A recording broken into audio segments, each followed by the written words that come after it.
If you've got a tree or shrub growing in the wrong spot in the garden, this is just about your last chance to do something about it. The next 2 or 3 weeks is the time to transplant, and particularly deciduous trees.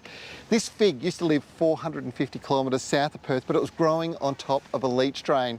So Jane, the owner, said I could come and dig it up, and I'm bringing it back here. Now, I wouldn't normally do it for a fruit tree or any old tree, but this is a very special fig. It's absolutely beautiful. The first thing you'll notice is the branches. They have a yellow variegation through them. Even better, the fruit when it appears is exactly the same.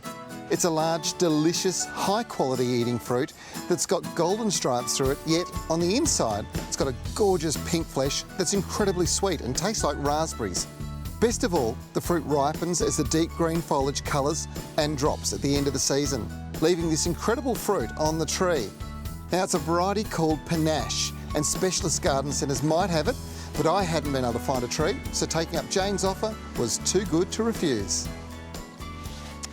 Now, the key with any tree at all, particularly a white sap tree that's deciduous, is to make sure that you actually let the roots dry out. So planting it the day after you've dug it out of the ground is going to allow that white sap to dry, so there's no rotting of the roots.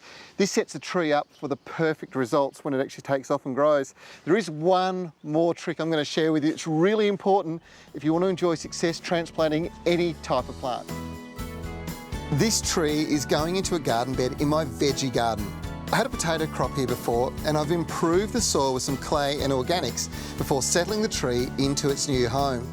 Now, the most important issue for this tree will be establishing a new root system quickly. And because it's pretty much dormant this time of the year, it means I've got to stimulate the root system to grow. The secret to success is this stuff here. It's sea salt. Now, garden experts, people who know this stuff and professionals, they will use this every time. Now, what you use it for? Well, it's for all sorts of plants that are going through stress. So whether it be dry stress, which is a really common problem, or transplant stress like we're looking at here, what you want to do is you want to mix up a whole bunch of sea salt to go in and be watered over the top of the foliage. This is going to stimulate new root growth, get all those little feeder roots that take up moisture and nutrients growing strongly.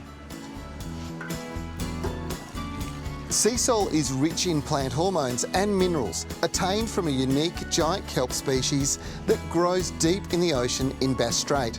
Now, these plant hormones trigger strong root growth, and an application every month soaking the soil will be of enormous benefit to this tree, and it should re-establish a root system without setting back at all.